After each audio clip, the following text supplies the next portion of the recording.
Salve família! Bom dia, boa tarde, boa noite. Até porque na internet, a qualquer momento, você pode ver esse bate-papo de hoje que está assim sensacional. Hoje estamos num ambiente bem diferente, né? Estou tentando aproveitar um pouquinho de sol dessa manhã bem fria e ao fundo vocês estão vendo aqui o meu boldo africano. Não sei se é por causa do frio, tal, mas ele está meio com poucas folhagens, mas está nascendo aqui flores lindas e que quando tiverem aí para a gente poder apreciá-las, eu apresento para vocês lá no Instagram. Combinado? Olha, também estava com muitas saudades, mas a correria do dia a dia tem feito a gente, às vezes, tardar um pouquinho de postar aqui as belíssimas conversas que a gente vem tendo no nosso live podcast, certo? Hoje o bate-papo tá assim sensacional e eu não perderia. Mas antes, corre lá, deixa um comentário, curte, compartilha com geral, certo? Ó, eu sou Jesus dos Santos e para que a gente seja cada vez mais inclusivo, irei fazer a minha autodescrição. Eu sou um homem preto, calvo, né, careca, estou com um bigode e cavanhaque, sou um homem preto, ao meu fundo uma parede branca, parede aqui da minha casa que por conta da chuva já está um pouquinho desgastada. Mas ao fundo vocês estão vendo aqui o meu pezinho de boldo africano. Eu estou com um casaco preto, uma blusa branca por dentro e de fones de ouvido. E para esse papo de hoje, redemocratização em tempos de golpe, a gente chama aqui para nossa live podcast a Vivian, pré-candidata pela UP ao Senado pelo estado de São Paulo. Bom dia, Vivian. Você está bem? Bom dia, Jesus. Eu estou bem. E você, tudo bem? Caminhando. Eu diria, um bom baiano que sou, que se esquentar um pouquinho mais, fica melhor. Muito Melhora frio por bem. aí. Melhora bem. Inclusive, eu tenho um pé de boldo aqui em casa, ele também está meio triste. Eu acho que esse tempo não está ajudando aí as nossas plantinhas, mas estamos aí enfrentando o frio e enfrentando o golpe em curso no nosso Brasil. É muita coisa para a gente enfrentar. Ah, mas esse é o ano de redenção. Então, sobre isso, logo, logo chegaremos. Eu quero de bate-pronto agradecer a sua disponibilidade de estar aqui junto com a gente, de disponibilizar, de poder possibilitar, a partir de trocas, que a gente faça aqui uma análise, de que a gente possa não apenas prever o futuro, mas talvez consolidarmos aí uma ação prática cotidiana para que de fato a gente se livre do encosto que está aí hoje, infelizmente, na presidência da República do nosso país. Mas, Vivi, eu queria começar perguntando: se uma candidata, uma pré-candidata ao Senado, num país onde ainda não existe uma unidade popular, é fácil? Não é difícil. Mas eu vou começar primeiro me descrevendo também, né? Como você Por fez. favor. Vou tentar aqui a gente estabelecer essa prática que é importante, né? Eu sou uma mulher, eu tenho 41 anos, sou branca, tenho cabelos grisalhos, curtos mais ou menos, na altura acima dos ombros, cacheados. Aqui atrás de mim aparece uma prateleira onde eu tenho algumas plantas também, uma zamioculca e uma jiboia, uma bandeirinha de Cuba, um cartaz aqui, Todo Poder ao Povo, dos Panteras Negras, e uns livros aqui aparecendo aqui. Estou com batom vermelho, que eu gosto muito. E queria dizer assim, não sei se é difícil ou se é fácil ser pré-candidata nessa conjuntura. Eu acho que a gente vai poder falar um pouquinho, expressar também qual é a avaliação que a gente tem tido, né, dentro da nossa organização, dos nossos movimentos, né? Eu sou presidenta estadual da Unidade Popular pelo Socialismo aqui em São Paulo, e também sou do Diretório Nacional do nosso partido, da Executiva Nacional do nosso partido, e faço parte do movimento de mulheres Olga Benário, né? Sou fundadora do movimento e estou aí há alguns anos nessa luta, né? Pelo direito das mulheres, né?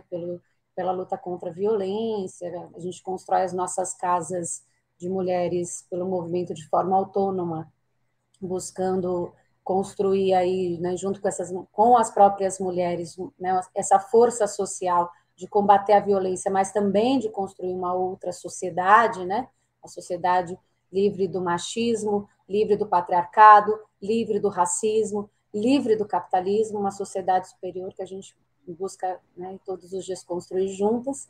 E a gente está num momento bastante difícil, né, das nossas lutas, né? Um momento que a gente tem avaliado com bastante preocupação o desenrolar aí dessa conjuntura, né? A movimentação golpista desse governo ilegítimo, né? Que está, infelizmente, aí, dirigindo o nosso país. Então, a nossa pré-candidatura ao Senado, assim como todas as nossas outras pré-candidaturas, né? A gente tem pré-candidatura à presidência com Leonardo Péricles, né? Nosso presidente nacional do partido, que também é uma O candidatura. Péricles já passou por aqui, inclusive. Passou, né? Pois é. Então a gente tem construído aí com as nossas pré-candidaturas entendendo as nossas pré-candidaturas como um instrumento, né, de combate aí ao avanço desse fascismo no nosso país, né? Então é uma tarefa árdua, mas a gente faz coletivamente e vamos tocando e construindo essa luta aí. Eu acho que nós estamos fazendo um trabalho bacana. Massa. Apesar dos pesares, a gente segue lutando todos os dias. Afinal, essa é uma tarefa de vida, né? Mas, Vivian, eu até te fiz a pergunta antes, porque talvez seja importante aqui para quem não te conheça ainda, ou para quem vai passar a te conhecer a partir deste nosso bate-papo aqui. Quem é a Vivian? Você já apontou aí que você, no mínimo, é uma lutadora e que tem passagens e construções e movimentos fundamentais aqui de nosso país. Mas como que você surge para a luta política? Como é que você passa a se envolver com essas coisas aí, de comunista? Bom, eu sou de Guaianazes, né? Na periferia de São Paulo, foi ali que eu nasci, ali que eu me criei. E meu pai é um retirante nordestino, pernambucano, veio construir a vida em São Paulo, como a maioria das pessoas da nossa cidade, né? E minha mãe é do interior de São Paulo. São dois, eles se conheceram na fábrica, né? Sou de uma família de operários, de pai e mãe operários. E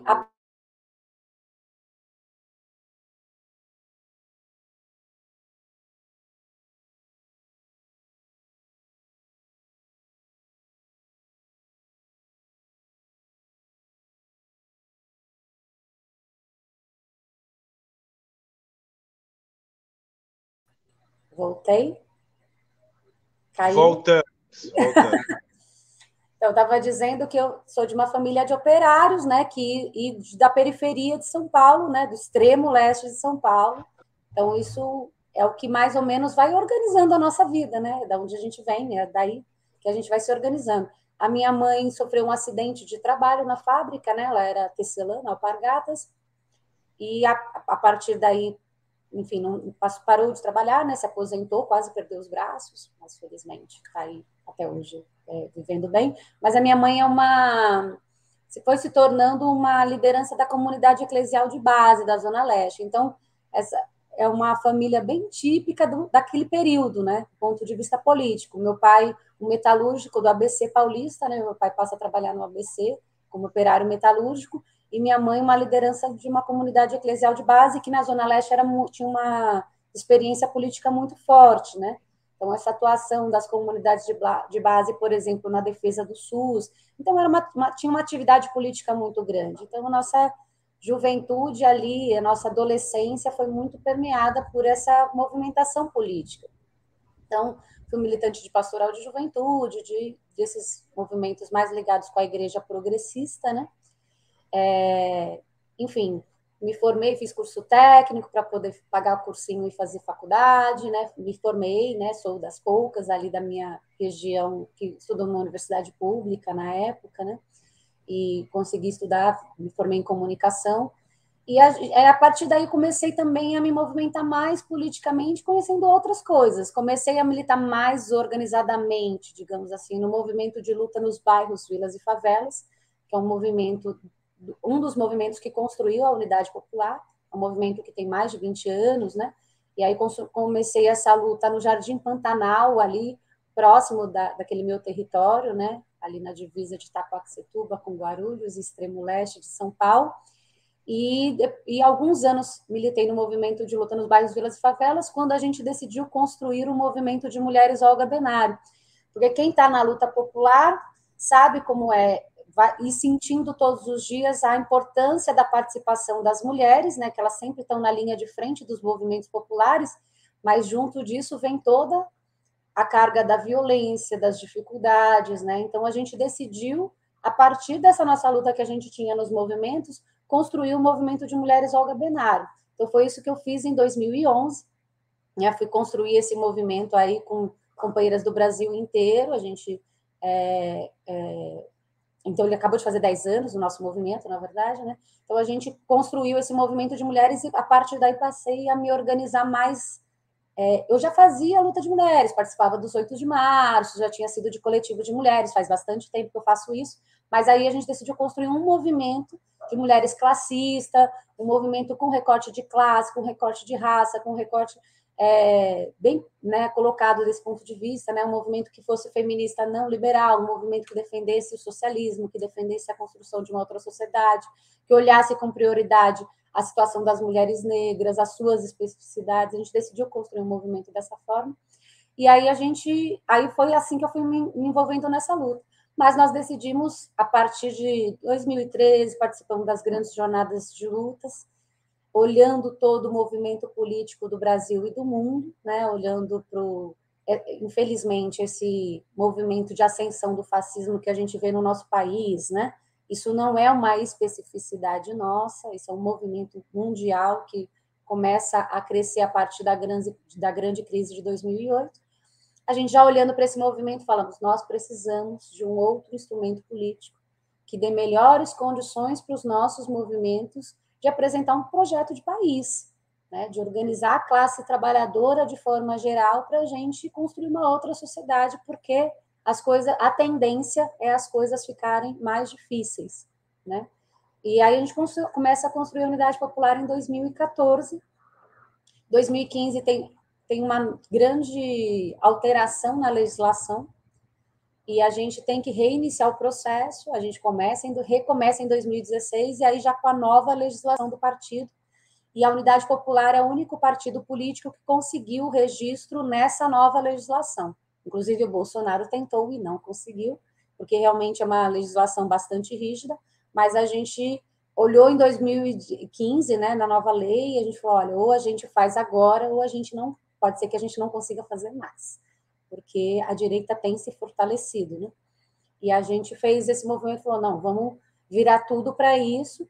E aí os nossos movimentos foram cedendo aí os seus militantes para a gente construir isso de forma organizada, e foi o que aconteceu.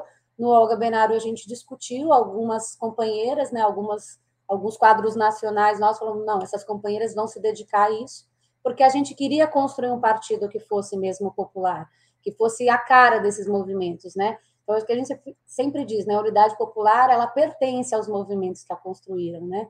Então, o Olga Benário é dono da Unidade Popular, né? E por isso a gente tem um partido, que eu tenho bastante orgulho de dizer, que nós temos maioria na direção de mulheres, nós temos maioria de negros e negras na nossa direção, porque a gente queria construir um partido que fosse a cara do nosso povo. Se a maioria do nosso povo é um povo negro, preto e negro, se a maioria do nosso povo é mulher, isso tem que se expressar também na direção do nosso partido, e a gente, né, e é isso, nosso partido tem essa expressão na sua direção em todos os estados, né? Então, para a gente é uma grande vitória. Foi assim, então, que eu fui construindo. Show. Eu queria pensar algo aqui ainda dessa sua história, né, de quando você começa e que você traz a referência de sua família como pessoas que, de alguma forma, já tinham ali um entendimento sobre a necessidade urgente de transformação de nossa sociedade. Tanto é que você cita as eclesiais de base, né, que foram movimentos nas comunidades, nas periferias, fundamentais para o processo de redemocratização dentro de uma lógica, né, da democracia liberal, papapá, e por aí vai. Qual que é a diferença que a gente vê nos dias de hoje, sobretudo porque talvez estamos vivendo aí, né, em 5, 6 anos, a cópia do que foi de 64 até 85. Qual que é a diferença? Ou o momento é o mesmo? Eu acho que tem diferenças, né? Mas a gente pode traçar alguns paralelos históricos, né, para a situação que a gente está vendo. Porque, Jesus, eu também sou da Comissão de Familiares de Mortos e Desaparecidos Políticos. Eu trabalhei na Comissão da Verdade do Estado de São Paulo, né? Trabalhei também como pesquisadora na Comissão Nacional da Verdade. E, então, estou sempre numa vivência grande com esses militantes da época, familiares de pessoas que foram presas e assassinados e desaparecidos, sobreviventes, ex-presos. E eu acho muito importante a gente, para a unidade popular, esse é um tema muito importante, né? Então, nós temos um programa político nacional que só tem 25 pontos, que a gente se esforçou para fazer bem simples, para todo mundo entender, bastante curto, o que é central, e um desses pontos, para fazer aí um link do que a gente está falando, é a responsabilização do Estado, é a responsabilização dos torturadores, né? É a prisão dos torturadores, é o direito à memória, verdade e justiça. Então, é importante a gente olhar na história com esses paralelos, porque o passado tem que nos ajudar a compreender o presente. E a gente só pode compreender a impunidade que a gente tem desse Estado burguês, que mata, tortura, desaparece com corpos até hoje, né? Se a gente compreender historicamente a impunidade do nosso país. Então, nós estamos falando de um país onde a gente teve quase 400 anos de escravidão e que parece que ninguém precisa falar sobre isso. Nem Comissão da Verdade desse período precisa dizer, isso é passado, deixa para trás. Nós tivemos 21 anos de ditadura, não, isso é passado, não vamos tratar desse tema, vamos olhar para frente, porque, enfim, nós vivemos um Estado democrático, e isso não é verdade, né? O Estado que não olha para o seu passado, não se responsabiliza pelos crimes que cometeu e olha para o futuro com com essa perspectiva, tende a ter o que a gente vê todo dia, que é uma impunidade como política, como cultura política do Estado, né? Então, nós temos hoje na presidência um genocida responsável pela morte de pelo menos 300 mil pessoas. Dessas 670 mil pessoas que morreram na pandemia, é uma pandemia, uma parcela das pessoas morreria, isso aí tudo bem, mas pelo menos 300 mil pessoas poderiam ter tido sua morte evitada se o governo tivesse tomado as medidas corretas, comprado vacina em tempo, né, tomado medidas de combate à pandemia quando ele fez justamente o contrário. E esse governo novamente está impune. Um crime, a CPI levanta os dados, levanta as informações e a gente vai ver a impunidade se mantendo, né? Então, traçar esses paralelos históricos é muito importante, porque a gente precisa realmente entender o passado, ainda que não seja exatamente os mesmos elementos, mas nós temos muita similaridade do que acontece hoje e do que aconteceu nas vésperas de 64. E essa é uma preocupação nossa quando a gente avalia a conjuntura, porque, infelizmente, existe uma perspectiva das principais forças de esquerda, progressistas, sociais-democratas, de que nós vamos resolver o problema desse país nas eleições. Simplesmente. Isso vai resolver o problema e ano que vem é vida nova. Né? Quando a história nos mostra que não é assim. A gente não consegue vencer o fascismo, hoje expresso no bolsonarismo, não só no Bolsonaro, né, mas em todo o bolsonarismo, a gente não consegue vencê-lo simplesmente no processo eleitoral. Né?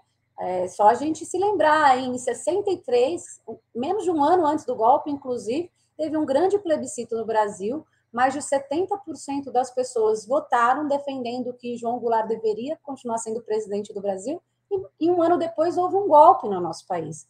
Então, não está dado de que o processo eleitoral ele é o central para a gente derrotar toda essa movimentação antidemocrática, fascista que a gente tem visto.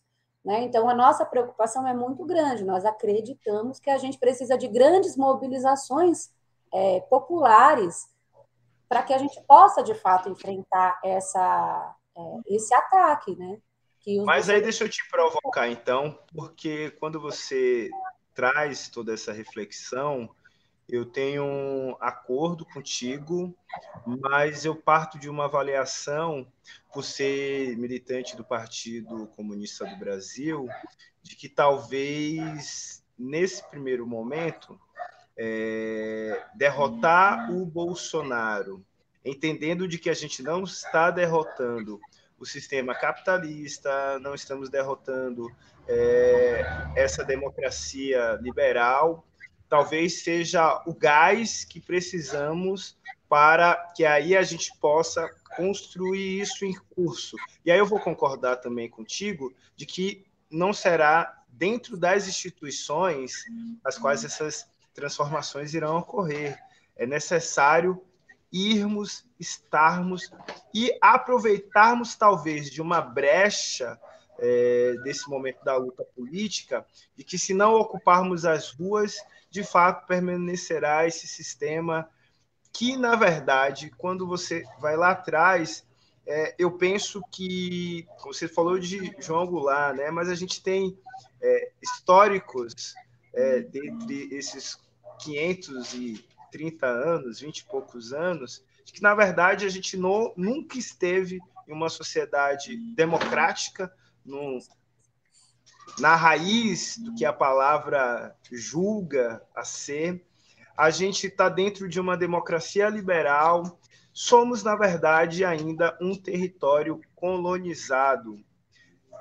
Compreendo contigo também que será fundamental um processo real de transformação, de emancipação da consciência para que a gente possa, né, tombar, vencer essa barreira e aí começar a construir bases sólidas para, de fato, uma sociedade livre, abundante e coletiva. E aí, dentro desse nosso diálogo aqui, eu quero problematizar.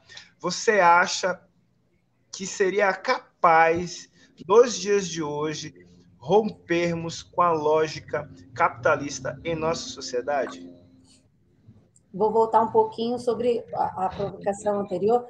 Nós consideramos que é fundamental a gente derrotar o bolsonarismo em todas as instâncias, inclusive nas eleições. As eleições é que elas não resumem toda a nossa luta política, mas elas são centrais, é fundamental. Nós estamos num momento político muito importante, né? Então, a gente precisa construir isso, e é a serviço disso que estão as nossas pré-candidaturas, né? De enfrentar o bolsonarismo nas bases. Infelizmente, num lugar que está vazio, infelizmente, num lugar que está hoje ocupado pelas denominações evangélicas e muitas vezes com as ideias mais atrasadas, mais ligadas ao bolsonarismo, muitas vezes ligadas ao crime organizado dentro das periferias. Então, é a esse serviço que estão as nossas pré-candidaturas, né? Disputar a consciência do nosso povo, organizar o nosso povo nesse local onde hoje é um território muito aberto para o desenvolvimento da ideologia e da construção de uma organização mesmo nesse campo mais à direita. Então, eu acho que é central isso. Só queria reiterar que a gente concorda com isso. As eleições são um momento muito importante. O que a nossa preocupação é que elas não são o único momento. E talvez, e provavelmente, ao que a história nos diz, elas não são o definitivo. Elas são um passo muito importante. E a gente precisa construir essa mobilização, essa resistência, de uma forma muito ativa, muito alerta, porque a gente não pode ser pego de surpresa num processo que está sendo, porque nunca um golpe foi tão anunciado. Isso aí nós temos que admitir. Todos os dias, Bolsonaro diz que não vai respeitar as eleições. Cada hora ele diz de um jeito diferente, né? Cada hora mobilizando um setor diferente. Cada hora as Forças Armadas dizem isso de uma forma diferente também. Então, nunca um processo foi tão anunciado como agora, né? Então, nós precisamos nos organizar desse ponto de vista, mas as eleições, elas são, sim, centrais para isso. E falando das mobilizações, né, a gente também tem bastante convicção de que o Bolsonaro ele tentou dar um golpe no dia 7 de setembro do ano passado. E que o golpe não passou, né? Eles tiveram uma série de problemas, mas eles mobilizaram uma série de atores na sociedade para isso. Existe um plano. Os pastores iam ocupar Brasília, os caminhoneiros iam fechar as estradas, um grupo ia invadir o Supremo. Existia eles esperavam, né, uma mobilização gigantesca na Avenida Paulista, e com certeza as grandes movimentações que nós fizemos de rua no ano passado, inclusive no 7 de setembro, quando havia uma divergência entre as forças, se a gente deveria ou não ir no 7 de setembro para a rua, e nós sempre defendemos que sim, que a gente não podia abandonar as ruas para o bolsonarismo, essas movimentações foram muito importantes. Inclusive, foi o momento em que o Bolsonaro teve maior rejeição na sociedade, foi o momento que as manifestações estavam maiores. Estou dizendo isso porque a gente acha que é isso que precisa ser feito, né? A gente precisa construir força social nas ruas, junto com a classe trabalhadora, junto com o nosso povo. Né? É muito importante que o nosso povo reconheça, dentro dessa parcela da população, né, que está buscando enfrentar o bolsonarismo, reconheça ali uma possibilidade de resistência, uma possibilidade de construção de um outro projeto de país. Né? Então, é só falando um pouco sobre essas duas coisas. Agora, é possível a gente construir uma nova sociedade? Eu não tenho dúvida. Né? Agora, o que a gente precisa para fazer isso é a questão. Né? A Unidade Popular é um partido popular. Nós construímos um partido para amplas massas populares e a gente constrói nosso trabalho de casa em casa, de porta em porta, na porta das estações, nas portas de fábricas, inclusive, né? Mas organizando a classe trabalhadora no local onde ela está. E a gente acha que esse é o único caminho possível para a gente construir realmente uma força social de transformação radical dessa sociedade. Nós precisamos de uma revolução no Brasil. Nós precisamos acabar com esse Estado, nós precisamos acabar com essas forças de repressão desse Estado que estão aí para matar o nosso povo. Nós precisamos construir outra sociedade. Né? Isso não é possível apenas num processo eleitoral. É preciso organizar o nosso povo, mobilizar e transformar radicalmente essas estruturas que nos oprimem, né, que impedem a nossa classe de viver com dignidade. Né? Mas isso só é possível, não sei em outros países, mas no Brasil, com o envolvimento de amplas massas populares. E essa precisa ser a tarefa central de todos aqueles e aquelas que querem fazer essa transformação radical. Né? Não, mas Vivian, dá muito trabalho. Aí começa, né? Mas o povo é de direita, o povo não quer ouvir falar de política. Olha, a pessoa que diz que todo mundo é fascista nesse país porque Bolsonaro foi eleito, realmente está muito afastado do que é a nossa classe. Vai lá, como eu disse, sou lá de Guimarães. Tem uma favela, mais ou menos, ela nunca é nova, ela é sempre renovada, né? Porque vem o Estado, derruba todo mundo, dali a pouco se constrói de novo. Tem um morro lá perto da minha casa que chama Morro do Acerto, não à toa. O Morro do Acerto é o clássico ali do acerto entre a polícia e o crime ali na nossa região. E a gente faz um trabalho lá, você vai no bairro, na casa daquela pessoa que mora em condições assim terríveis, porque como ela está sempre renovada, né, a favela não tem esgoto, não tem nada, é o caos. Vamos discutir com o povo dentro da casa das pessoas e vamos ver se todo mundo é fascista. Não é verdade. Agora, dá um trabalho fazer isso. E as pessoas falam, isso é muito bonito, mas não, vamos investir em outra forma de fazer política. Vamos vencer as eleições, vamos construir. Mas a gente está bastante convencido de que a única movimentação possível para transformar radicalmente a sociedade é estar junto com o nosso povo e construindo essa grande mobilização. E se ela dá trabalho, então é melhor a gente começar logo, porque vai demorar um pouquinho e a gente precisa se dedicar muito para isso. Mas tem muita gente querendo fazer, viu? A gente só precisa se organizar. Com certeza. Eu diria que não é nem que muita gente está afim de fazer, já tem muita gente fazendo. Muita gente. Agora, Catela, minha vizinha. Bom dia, bom trabalho. Tem muita gente fazendo, na verdade, né? Tanto você falou do que você desenvolve aí no Morro do Acerto.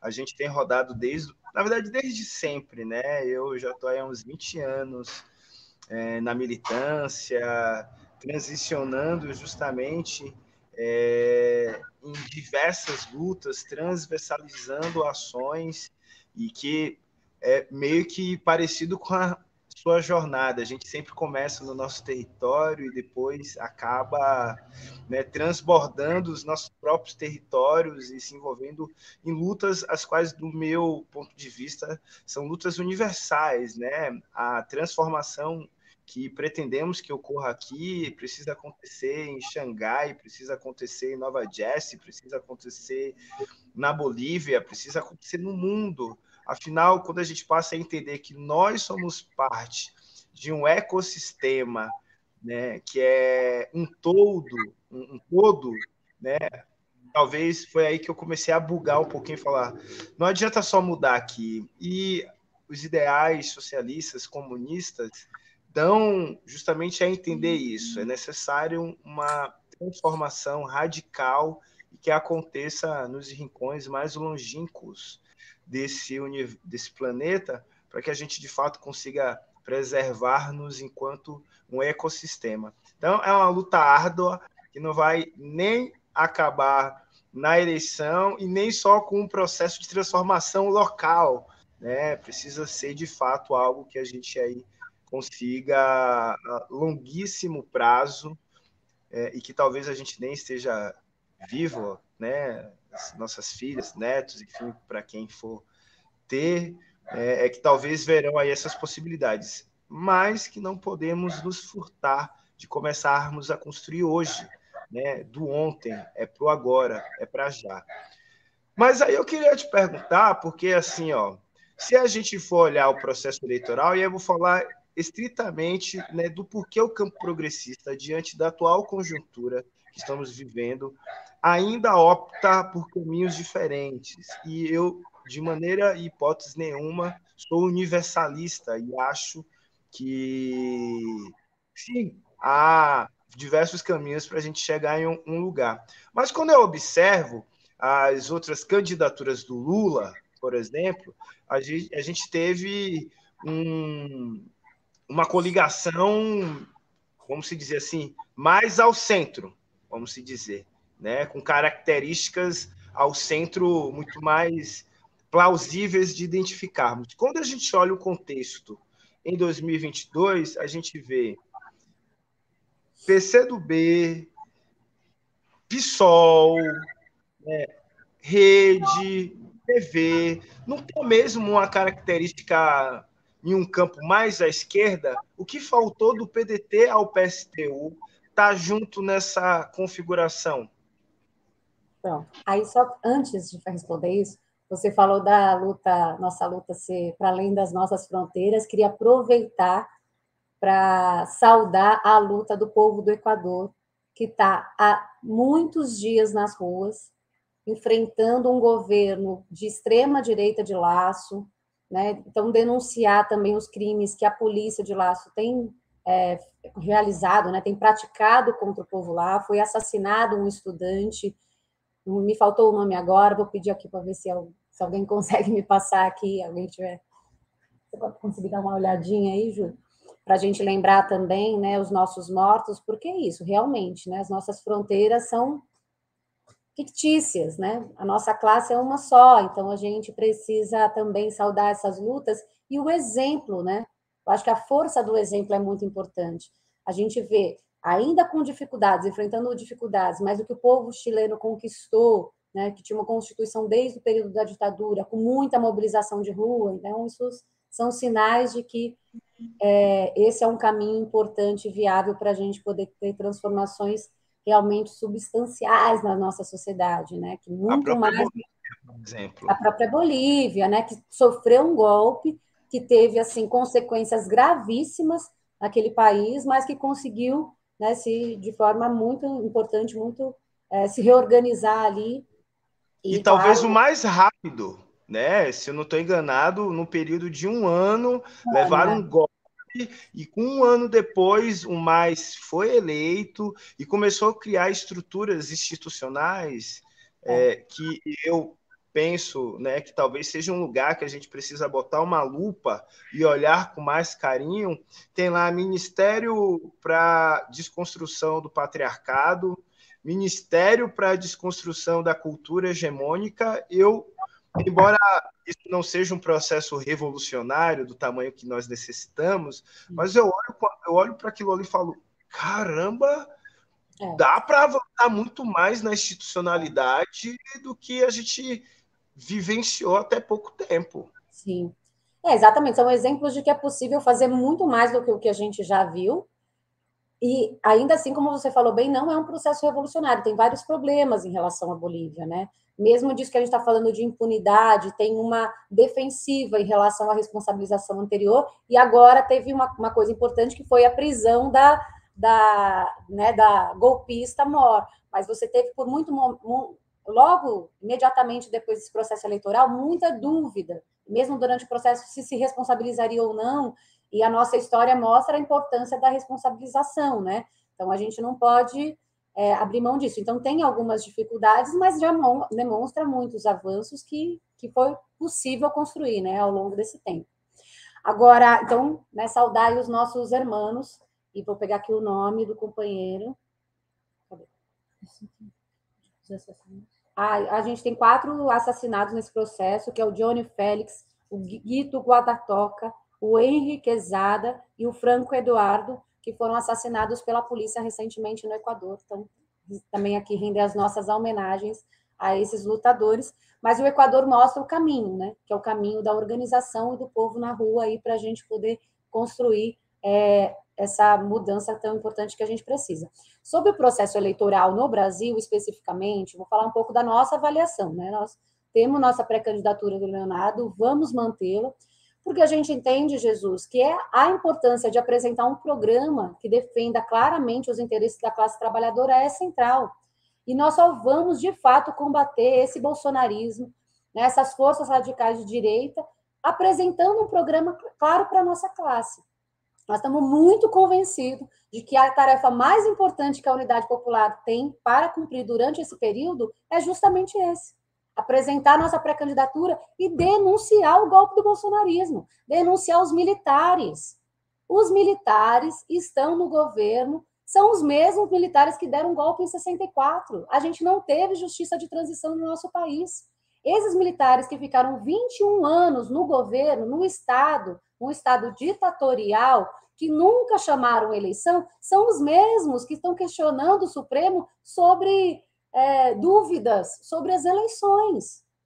Então, assim, não é razoável a gente passar por um processo eleitoral sem denunciar a movimentação golpista desses militares, que são historicamente golpistas no nosso país.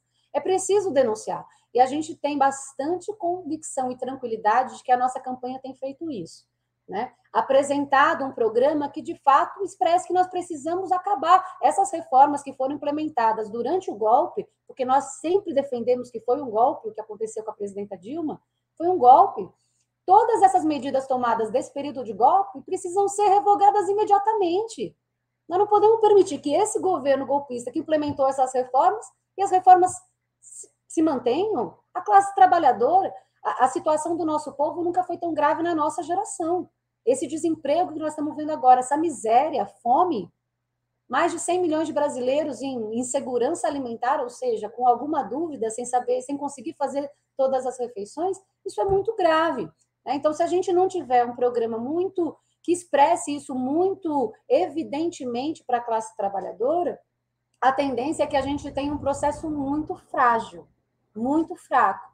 E essa é a nossa preocupação, porque a campanha eleitoral, desse ponto de vista das campanhas prioritárias, está muito despolitizado. Onde está no programa temas tão centrais e tão importantes para nós? Teve um novo recuo em relação, por exemplo, à legalização do aborto. Eu sou pré-candidata a senadora para dizer: nós precisamos legalizar o aborto no Brasil, porque a criminalização do aborto mata mulheres, principalmente pobres e pretas. Nós precisamos dizer isso para o nosso povo. Nós não podemos permitir que isso passe assim incógnito. Eu sou pré-candidata ao Senado para defender a prisão de Bolsonaro e dos milicianos. Nós não podemos tirar isso do cenário como se fossem questões casuais. Não vamos falar disso agora, porque a gente precisa simplesmente ganhar uma eleição. Nós não precisamos simplesmente ganhar uma eleição. Nós precisamos ganhar um corpo social para enfrentar esse desmonte do nosso Estado, para enfrentar esse desmonte e construir um novo Estado. E a gente só faz isso com políticas de defesa da classe trabalhadora de uma forma geral. Então, nós estamos bastante convencidos que as nossas pré-candidaturas cumprem esse papel no cenário. A nossa pré-candidatura é central, do nosso ponto de vista, com o nosso tamanho, com a nossa inserção, para enfrentar o bolsonarismo. Não, ninguém ganha nada com a Unidade Popular se juntando nessa frentona com o Alckmin, o governador que fez Pinheirinho, o governador que dirigiu a polícia militar que mais mata preto e pobre no país, que é no estado de São Paulo, durante tantos anos. Definitivamente, esse não é o papel que nós pretendemos cumprir nessas eleições. Nós vamos derrotar o Bolsonaro, combatendo o bolsonarismo, combatendo as políticas reacionárias, combatendo e defendendo a desmilitarização da polícia. Nós precisamos fazer isso, e nós só podemos fazer isso com o nosso programa, não podemos fazer isso sem programa nenhum. Então, nós estamos bastante convencidos de que essa é a nossa tarefa histórica, e nós vamos cumpri-la com toda a honradez e com as dificuldades que nós temos, né? Porque é claro que é um processo extremamente desigual, a gente sabe disso, né? A gente não tem tempo de TV, não tem tempo de rádio, a gente tem o tempo assim, ó, maravilhoso dos camaradas que permitem que a gente fale, né? Que a gente tenha espaço para discutir política, mas a gente sabe das limitações do processo eleitoral. Então, nós precisamos usá-las politicamente para fortalecer a classe trabalhadora, e é isso que a gente tem feito de forma muito responsável, na nossa opinião aí, modesta. Não, e justa a opinião, porque eu acredito é nas divergências, e não nas convergências. Então, ótima avaliação e que, sem sombra de dúvidas, faz com que todos nós possamos refletir e atenuar ainda mais sobre qual que é o nosso papel diante da realidade que a gente vivencia todos os dias. Debate pronto, eu concordo contigo que talvez Alckmin não fosse, ou não é, não poderá ser a nossa melhor opção. Mas também diante de como as instituições, de como a política brasileira se configura, infelizmente, essa carta aos brasileiros, ou esse indicativo, tem feito, inclusive, com que o Lula esteja indisparada no primeiro turno. E aí a pergunta que eu faço é o seguinte: se o Péricles, que eu tanto amo, né, não estiver no segundo turno com Lula, qual que é a opção de vocês? A nossa opção sempre é derrotar o bolsonarismo, né? É isso que por isso nós estamos lutando para estar no segundo turno. Nós queremos derrotar o bolsonarismo no primeiro turno. Nós queremos Leonardo Péricles e Lula no segundo turno, para a gente poder discutir de fato um projeto de país. O nosso objetivo é derrotar a força fascista com toda a tranquilidade, eu digo isso, Jesus. Nós sabemos muito bem quem é o nosso inimigo. Agora, nós não podemos, não devemos e não iremos nos confundir com esse não programa que está sendo apresentado por esse campo. A gente acha isso muito grave, a gente acha isso grave para a nossa classe, né? Isso tem consequências históricas. E, assim, eu não concordo desse ponto de vista de que trazer o Alckmin para a chapa traz, pelo menos não é isso que apresentaram as pesquisas, inclusive imediatamente, traz exatamente um ganho eleitoral desse ponto de vista. O que traz é uma movimentação para tentar garantir um processo até de assumir o poder, né? Porque a gente sabe que, como o clima está difícil, existe uma movimentação nesse sentido. Mas, quando a gente conversa com o nosso povo, a gente vê que o nosso povo não está confiante de que esse é um programa, não tem um projeto né? Não existe um programa claro de defesa de interesse da nossa classe, infelizmente. Então, a gente não concorda, mas a gente também não precisa concordar com tudo, não. O que importa é que a gente tenha bastante clareza de qual é o nosso inimigo em comum, e é o inimigo de toda a classe, é óbvio, né? Independente de onde a gente esteja, mas e qual é o papel que cada um deve e precisa cumprir, e nós estamos olhando para o nosso com essa responsabilidade, como eu falei. O papel outro vizinho gritando pela tela. Tudo bem. Você mora numa vila, Jesus, é isso? Aí as pessoas... Minha aqui no Jardim Brasil, bem na quebrada, bem escondido, mas com muita quentura aí para nós se juntar nessa revolução aí que a gente falou até o momento aqui de nosso bate-papo. Eu não discordo de você, mas eu apimento ainda mais de que talvez por conta dessa articulação aí vamos conseguir quebrar pela primeira vez, depois de quase 30 anos aí, a hegemonia do PSDB aqui no estado de São Paulo. Eu não acho que seja prioritário esse tipo de articulação para que a gente, de alguma forma, venha quebrar com a hegemonia do PSDB aqui no estado, mas essa articulação reflete em determinados aspectos que talvez daqui a 5, 10, 20 anos a gente, olhando para a história, vai dizer, caramba, que merda que a gente fez, ou vai dizer, pô, foi o espaço-tempo que precisávamos para respirar. E aí, a gente, infelizmente, vai chegando aqui no finalzinho de nosso bate-papo, mas eu também não poderia deixar de dizer, partindo, talvez esteja, a gente esteve nos últimos tempos em uma atividade da Conferência Nacional Popular pelo Direito à Cidade. Se eu não estou enganado, eu te encontrei no ato que abriu a conferência.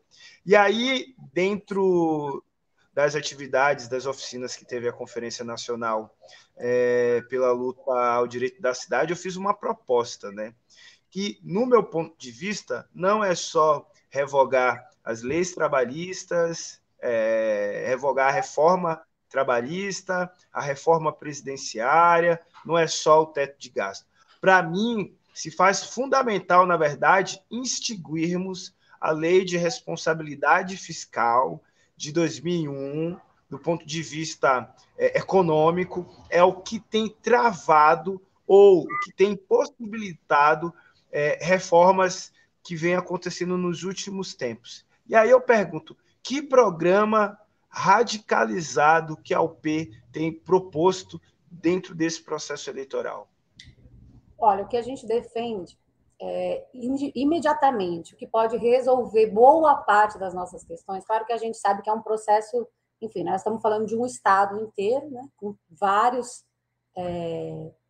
tentáculos opressores contra a classe trabalhadora, um Estado burguês, né, não podemos subestimar o tamanho e a força disso, mas algumas medidas imediatamente podem permitir que a gente avance de forma muito importante, muito estruturante.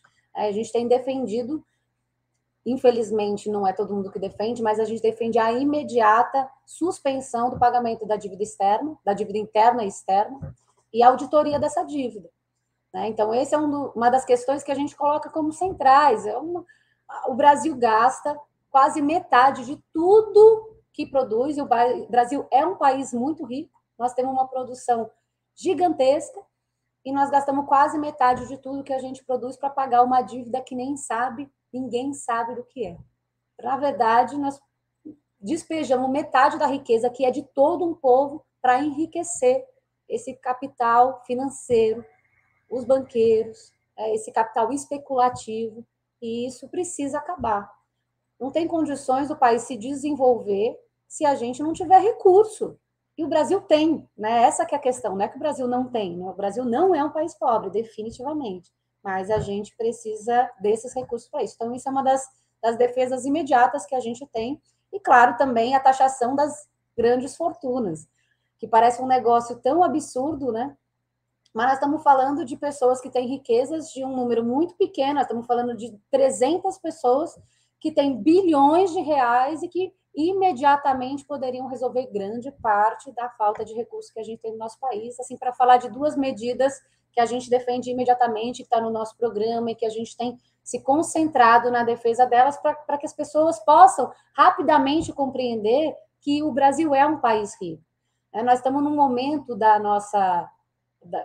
da sociedade, que as mentiras, as tais fake news, elas tomaram uma proporção tão grande que cada um fala o que quer, mente. Eu estava agora assistindo, você pode falar em mentir, estava agora assistindo, antes de começar aqui, para passar bastante raiva, porque a gente precisa ver as coisas, né? Tem coisas que eu nem gostaria, mas eu estava vendo a audiência pública que está discutindo a cartilha que o Ministério da Saúde está apresentando em relação ao aborto. E nós, o movimento feminista em geral, estamos batendo, porque é uma cartilha mentirosa.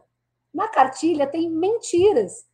E aí você vê o secretário dizendo, numa audiência pública, mentiras, assim, descaradamente.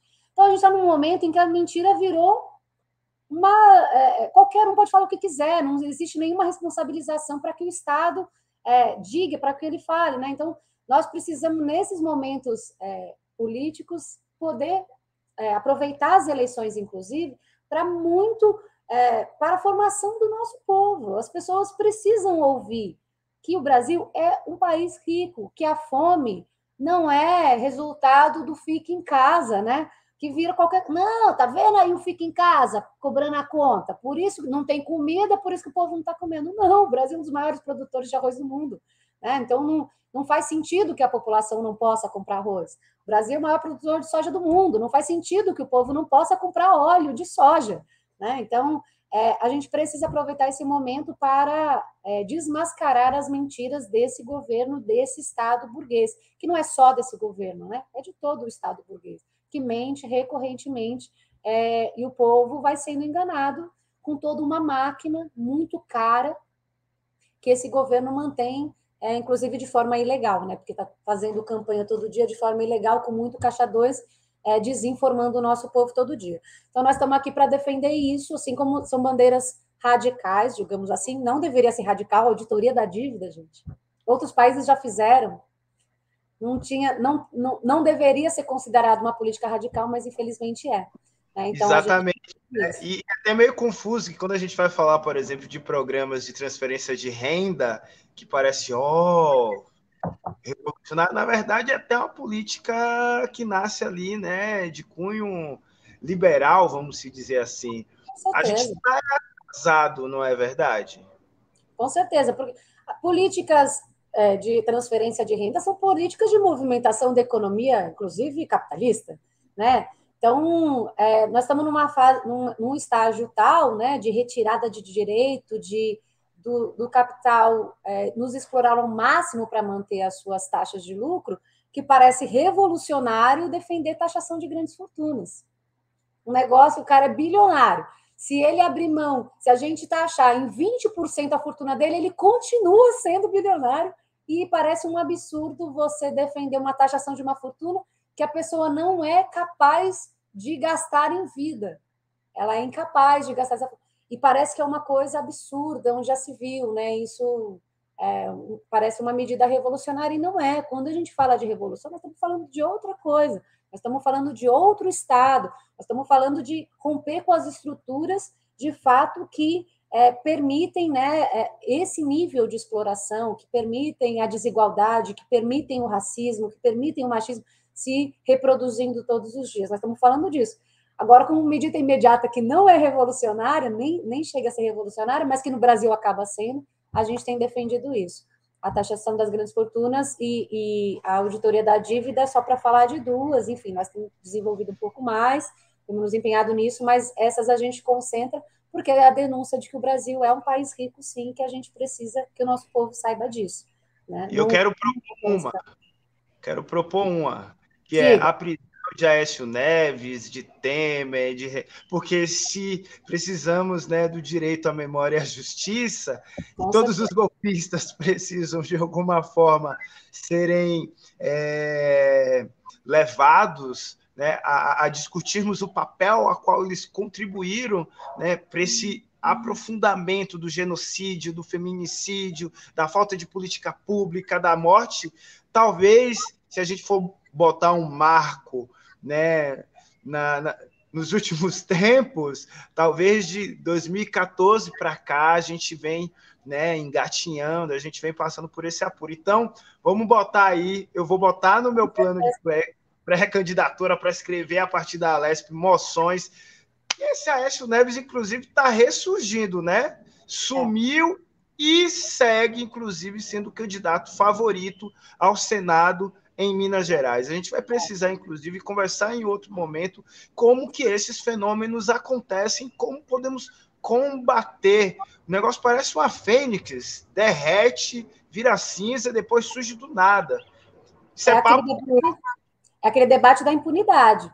É por isso que eu falei, o central da minha pré-campanha ao Senado é a prisão de Bolsonaro e dos milicianos, porque nós precisamos romper com a impunidade. Não pode. Então vamos puxar do Aécio para cá. Pode ser. Vamos fazer aí uma lista. mas as pessoas precisam ser responsabilizadas, nós não podemos permitir que os crimes continuem dessa forma, né? Então, a impunidade, a gente tem defendido também como bandeira principal, né? A prisão dos torturadores do passado e do presente, fazendo essa discussão da impunidade no nosso país. A política não pode sendo implementada de forma impune como ela tem sido feita no nosso país. A gente precisa, de fato, romper. Estamos de acordo. Vivian, eu sempre quebro as regras aqui. A produção já está falando agendas e considerações finais. Mas nesse lugar que a gente trocou ideia aqui rapidinho, as fronteiras as quais estão estabelecidas é justamente essas fronteiras as quais nos foram impostas, né? Quando a gente olha a diversidade cultural e étnica africana, não cabe nos mais de 50 países que estão lá. Quando a gente olha aqui para a América do Sul, né, com um universo de mais de 13 mil etnias indígenas e que foram genocidadas com o processo de colonização, as fronteiras atuais também não nos cabem. Mas você falou do Chile, Equador, falamos da Bolívia. Qual que é o papel que a luta da classe trabalhadora cumprirá na América Latina nessa discussão global, no seu ponto de vista? Então, a nossa classe, apesar dela estar muito maltratada, né, e cada dia, não à toa, essas reformas trabalham para desorganizar a classe trabalhadora, toda a riqueza no nosso país é produzida por trabalhadores.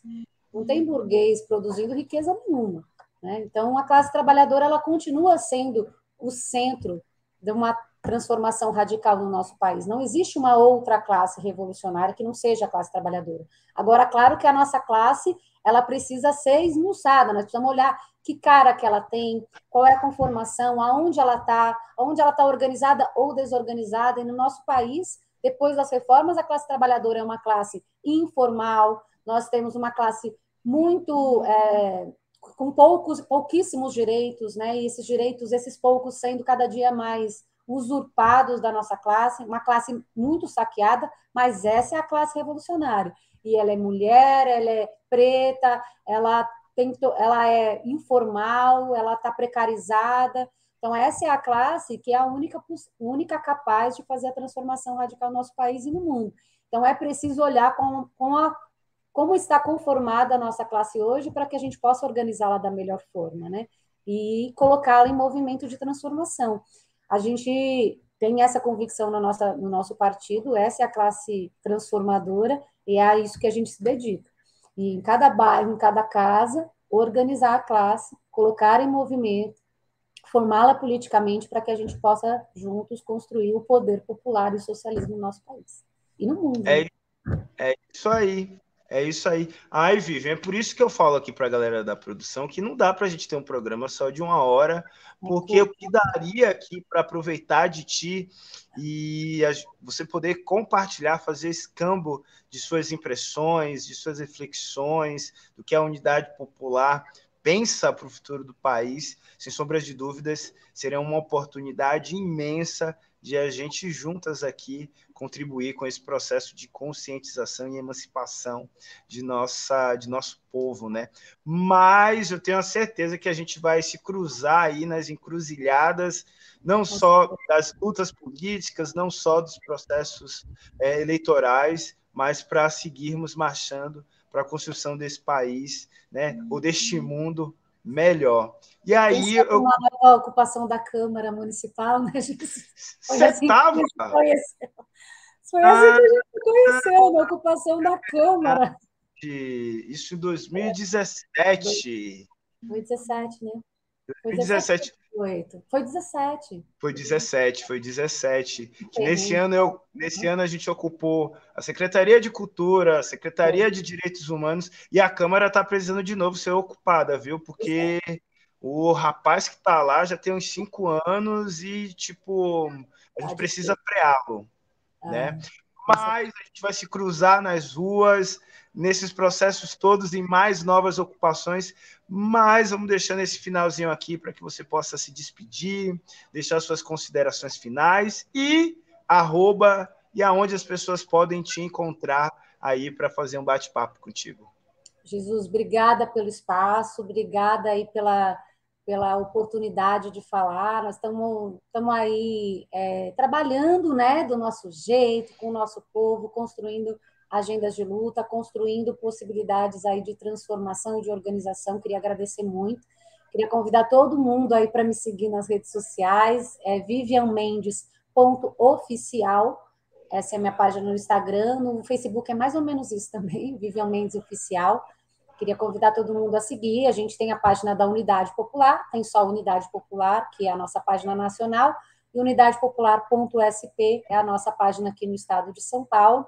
Então, queria convidar todo mundo para poder conhecer um pouco mais, acompanhar a nossa luta, nossas pré-candidaturas, acompanhar o nosso trabalho aí, e dizer que estamos à disposição, né? Quando vocês quiserem, vamos conversar, apresentar aí as nossas perspectivas. Temos só pré-candidatas mulheres aqui no nosso estado, né? A gente não tem fundo partidário, como todo mundo sabe, nós temos uma parte ínfima do fundo eleitoral.